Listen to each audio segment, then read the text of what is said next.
거대한 빌딩이 있잖아요. 지진에도 끄떡없이 서 있는 걸 보면 와, 그냥 당연하게 느껴지죠. 근데 사실 그 속에는 보이지 않는 힘을 계산하고 대비하는 아주 정교한 과학이 숨어 있다고 합니다. 오늘은 당신이 보내주신 자료, 전단 변형률과 전단 탄성 계수에 관한 엔지니어링 발표 자료를 통해서 그 비밀을 한번 파헤쳐 보려고 해요. 이 복잡해 보이는 수식들이 어떻게 실제 건물의 안전으로 이어지는지 그 여정을 한번 같이 따라가 보시죠. 네, 맞아요. 오늘 우리가 파헤칠 내용의 핵심 질문은 사실 되게 근본적인 거예요.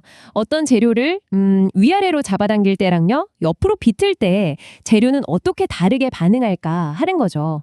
바로 이 두 가지 반응의 차이를 이해하는 게 내진 설계의 진짜 시작점이거든요. 그래서 오늘은 길이의 변화가 아니라 모양의 왜곡이라는 개념에 집중하게 될 겁니다. 모양의 왜곡이요. 그거 흥미로운데요. 자료 첫 부분에 바로 그 두 가지 반응을 비교해 놨더라고요. 하나는 수직 응력. 이건 우리한테 아주 익숙한 개념이잖아요. 고무줄을 양쪽으로 쭉 당기면 길이가 늘어나고 반대로 누르면 짧아지는 거예요. 네, 그렇죠. 이건 아주 직관적이죠. 네. 길이가 변하거나 부피가 바뀌는 거라서 우리가 바로바로 이해하기가 쉬워요. 공학에서는 이걸 축방향 변형이라고도 부르고요. 그런데 자료에 나온 다른 하나, 전단 응력은 좀 생소했어요. 카드 덱의 맨 윗장을 옆으로 쓱 밀 때 전체가 찌그러지는 그림으로 비유해 주셨는데 이게 딱 와닿더라고요. 아, 그 비유요? 네. 개별 카드의 모양은 그대로인데 카드 덱 전체는 직사각형에서 평행사변형으로 모양이 비틀리는 거잖아요.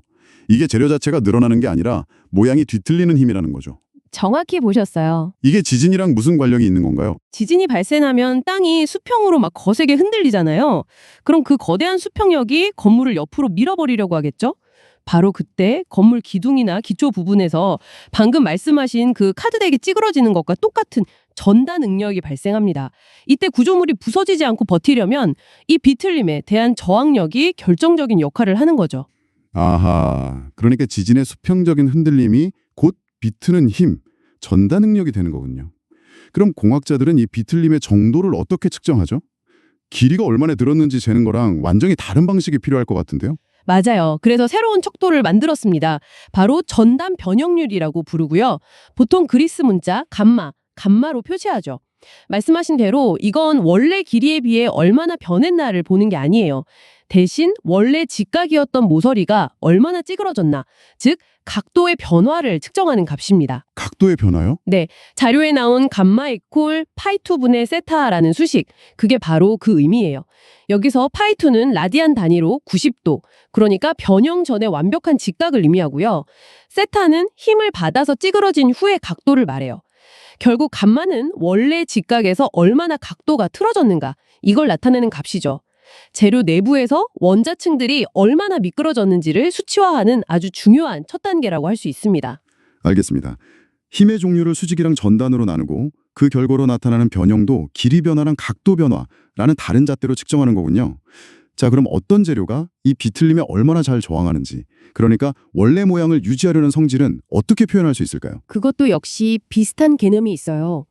우리가 수직 응력에 저항하는 정도를 탄성계수 E라고 부르잖아요.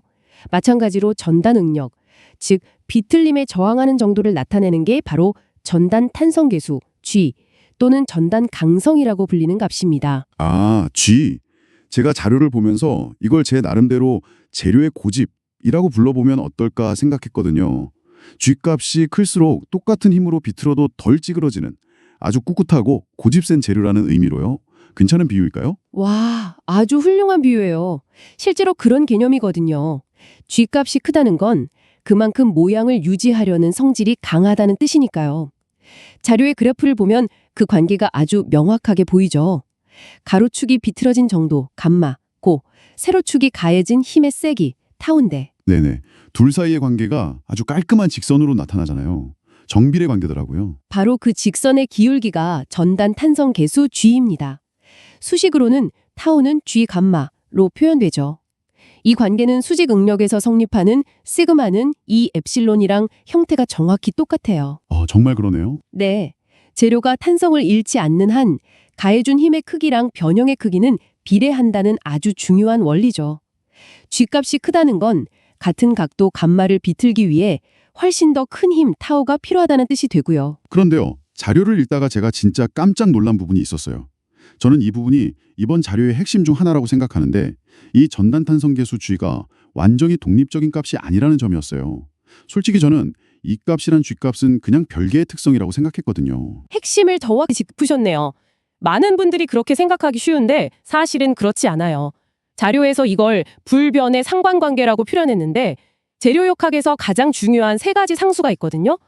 재료를 누르는 힘에 대한 저항인 탄성계수 E, 재료를 눌렀을 때 옆으로 퍼지는 비율인 포화송비 뉴, 그리고 방금 이야기한 비트는 힘에 대한 저항 전단 탄성계수 G. 이 셋은 서로 뗄 수 없는 관계로 묶여 있습니다. 그 연결고리가 바로 G는 E, 2의 1 플러스 V 이 공식이죠? 잠깐만요. 그럼 이 말은 E 값이랑 V 값 이 두 가지만 알면 G 값인 계산할 필요도 없이 그냥 정해져 버린다는 뜻인가요?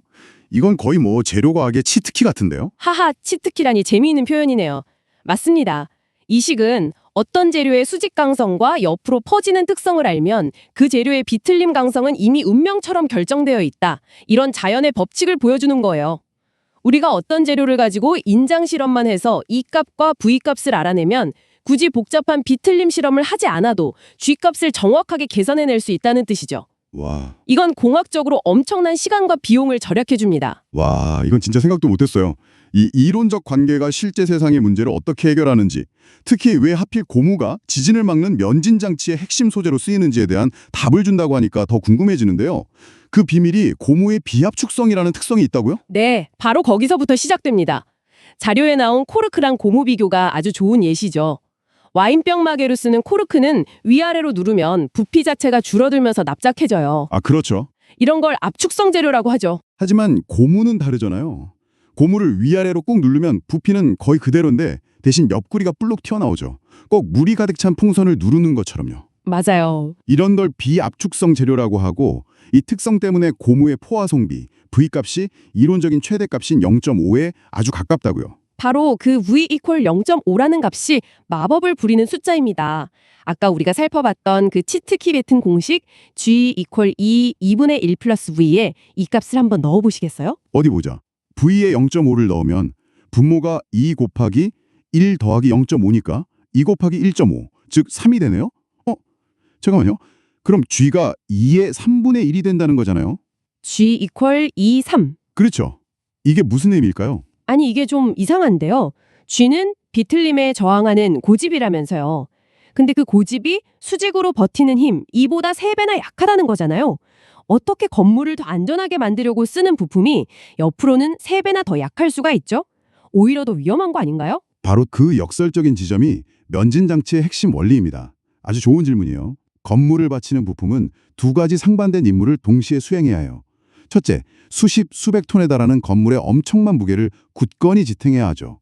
그러려면 수직 방향으로는 아주 단단해야 합니다. 즉, 이 값이 높아야 해요. 그건 당연하죠. 둘째, 지진이 발생했을 때 땅이 옆으로 흔들리는 에너지를 건물에 그대로 전달하지 않고 부드럽게 흡수하며 흘려보내야 합니다. 그러려면 수평 방향으로는 아주 유연해야 하죠. 즉, G값이 낮아야 합니다. 아, 고무는 포화송비가 0.5에 가깝기 때문에 높은 E값, 즉 수직 강성과 낮은 G값, 즉 수평 유연성이라는 이 모순처럼 보이는 두 가지 조건을 하나의 재료가 완벽하게 만족시키는 겁니다. 아하, 이제야 그림이 맞춰지네요. 위에서 누르는 힘에는 돌처럼 단단하게 버티고 옆에서 미는 힘에는 젤리처럼 유연하게 움직이는 거군요. 와, 진짜 놀랍네요. 이 공식 하나에 그런 비밀이 숨어 있었다니. 네, 바로 그것이 고무가 면진장치의 핵심 소재로 쓰이는 이유입니다. 제가 신입 엔지니어 시절에 이 면진 장치를 처음 봤을 땐 그냥 거대한 검은색 고무 덩어리인 줄만 알았죠. 그런데 이 공식의 의미를 깨닫고 나서는 완전히 다르게 보이더라고요. 그럴 것 같아요. 그럼 이 이론이 실제 문제에 어떻게 적용되는지 보내주신 자료의 실무 예제를 보면서 한번 확인해 보고 싶어요. 건물 기초 하부에 설치된 한 변의 길이가 300mm인 정사각형 남면진 받침 LRB가 300kN의 수평 지진력을 받는 상황을 가정하고 있네요. 네, 여기서 우리의 목표는 명확합니다. 이 힘을 받았을 때 면진 장치가 수평으로 얼마나 밀려나고 그때 발생하는 비틀림, 즉 전단 변형률이 과연 이 재료가 감당할 수 있는 안전한 수준인지를 숫자로 확인하는 거죠. 계산 과정이 3단계로 나와 있던데 한번 같이 따라가 보죠. 첫 번째 단계는 재료의 고유한 특성, 즉 전단 탄성계수 G를 계산하는 거네요. 맞습니다. 주어진 재료 물성치를 보면 탄성계수 E는 150메가파스칼이고 포화송비는 0.4999예요. 거의 완벽한 비합 축성 재료라는 걸 알 수 있네요. 네, 이 값들을 아까 그 공식 G equal E 플러스 V에 넣는 거죠. 계산해보면 150, 2, 1 플러스 0.4999니까 분모가 거의 3에 가까워져서 결과적으로 G값은 약 50메가파스칼이 나오네요. 역시나 이 값의 딱 3분의 1 수준이네요. 네, 고무의 특성상 수직 강성에 비해 비틀림 강성이 훨씬 낮다는 걸 다시 한번 숫자로 확인한 셈이죠. 자, 이제 2단계로 넘어가서 실제로 작용하는 힘의 세기, 전단 응력, 타우를 계산할 차례예요. 이건 간단합니다. 작용하는 힘 300kN을 힘을 받는 단면적 300mm 곱하기 300mm로 나눠주기만 하면 돼요. 300만 니턴을 90만 제곱밀리미터로 나누는 거니까 약 3.33 메가파스칼이 나오네요. 그렇죠. 1제곱미터당 약 330톤의 힘이 작용하는 셈이니 와 엄청난 힘인데요. 그렇죠. 이제 마지막 3단계입니다. 우리는 재료의 고유 저항값 G equal 50MPa랑 실제 작용하는 힘의 세기 타우 equal 3.33MPa를 모두 알게 됐어요. 타우 equal G 감마 관계식을 이용해서 변형의 크기, 즉 전단 변형률을 구할 수 있죠. 아, 응력을 개수로 나눠주면 되겠네요. 3.33MPa를 50MPa로 나누면 감마는 약 0.0666 라디안이 나오네요. 근데 이건 각도의 변화량이니까 실제 얼마나 밀려났는지를 의미하진 않죠. 맞아요. 그래서 마지막으로 이 변형률에 장치의 높이 300mm를 곱해서 실제 수평변이 델타 S를 계산합니다. 0.0666에 300mm를 곱하면 약 19.98mm, 즉 거의 2cm가 나와요. 아, 2cm. 네, 결론적으로 300kN의 지진력이 작용할 때 이 면진 장치는 옆으로 약 2cm 밀려날 것이라고 예측할 수 있는 겁니다. 그런데 자료에서는 여기서 한 발 더 나아가 설계 검토라는 걸 하더라고요. 만약 우리가 예상했던 것보다 훨씬 더 강력한 지진파가 와서 실제 수평 변이가 12.4cm까지 발생하면 어떻게 될까? 이런 극한 상황을 가정하는 거죠. 이런 와리프 시나리오를 검토하는 게 엔지니어링의 핵심이겠네요. 최악의 상황을 가정하고도 안전한지를 확인하는 게 가장 중요하니까요. 변위가 12.4cm, 즉 123mm가 발생했다면 그때 전단 변형률은 변위를 높이로 나눈 값이므로 124mm 나누기 300mm, 즉 약 0.413이 돼요. 퍼센트로는 41.3%에 달하는 변형이네요. 네. 자, 이제 마지막 질문은 이겁니다. 과연 41.3%라는 변형률은 이 면진 장치의 안전한 수치인가? 그 답을 마지막 슬라이드에 안전 계기판이 아주 명확하게 보여줘서 정말 인상적이었어요. 복잡한 계산의 결과를 신호등처럼 한눈에 파악할 수 있게 시각화했더라고요. 맞아요. 그 계기판을 보면 41.3%라는 변형률은 안전, 세이프 구간인 0에서 200% 범위 안에 아주 여유롭게 포함되죠. 심지어 주의 코션을 요하는 구간인 200%에서 400%까지도 상당한 여유가 있어요. 제가 실제로 이런 면진 장치 파괴 실험을 본 적이 있는데 어떤 제품들은 400% 변형률, 그러니까 높이의 4배만큼 옆으로 밀려나도 끊어지지 않고 버티더라고요. 와, 400%요. 정말 상상을 초월하네요. 네, 정말 대단한 기술이죠. 결국 이것이 바로 공학의 힘이군요. 막연히 안전할 것이다 라고 짐작하는 게 아니라 이론적인 관계식을 통해 실제 구조물의 움직임을 예측하고 주어진 설계 조건 내에서 구조물이 안전하다는 걸 명확한 숫자로 증명하는 과정이에요. 네, 완벽한 정리입니다. 추상적인 수식에서 시작해서 실제 구조물의 안전성 검증까지 이어지는 전체 흐름을 잘 꿰뚫어 보셨네요. 오늘 대화를 통해서 제가 배운 것들을 한번 정리해 볼게요. 첫째, 지진과 관련된 전단 변형은 재료가 늘어나거나 줄어드는 게 아니라 카드덱이 찌그러지듯 모양이 왜곡되는 현상이라는 것. 네. 둘째, 재료의 비틀림 강성 G는 독립적인 값이 아니라 수직 강성 E랑 포화송비 V에 의해서 운명처럼 결정되는 종속적인 값이라는 것. 맞습니다. 그리고 마지막으로 셋째, 이 놀라운 이론적 관계식이 바로 고무라는 특별한 재료를 이용해서 지진으로부터 건물을 지키는 면진 장치 설계의 핵심 기초가 된다는 것이었네요. 네, 정확합니다. 그 세 가지가 오늘 이야기의 가장 중요한 뼈대죠. 이 모든 것이 당신에게 어떤 의미가 있을까요? 다음에 높은 빌딩이나 커다란 다리를 볼 때 그저 거대한 콘크리트와 철골 덩어리로만 보이지는 않을 것 같아요. 그 구조물 깊숙한 곳, 우리 눈에 보이지 않는 기반에서 이런 힘의 원리를 이해하고 정교하게 설계된 시스템이 건물을 묵묵히 지키고 있다는 사실을 떠올릴 수 있을 테니까요. 맞아요. 우리는 오늘 이 원리가 어떻게 건물을 지진으로부터 안정하게 만드는지에 집중해서 살펴봤는데요. 사실 응력, 변형률, 재료의 물성 같은 개념들은 우리 주변 모든 곳에서 작동하고 있어요. 고속으로 달리는 자동차 타이어의 접지력부터 지금 당신 손에 들린 스마트폰 내부에 수없이 휘어지는 유연한 전자 회로에 이르기까지 말이죠. 그렇다면 마지막으로 이런 생각을 한번 해보시면 어떨까요? 우리가 매일 사용하는 물건 중에 오늘 우리가 이야기한 것처럼 단단함과 유연함의 절묘한 균형이 그 기능에 절대적으로 중요한 역할을 하는 또 다른 예는 무엇이 있을까요?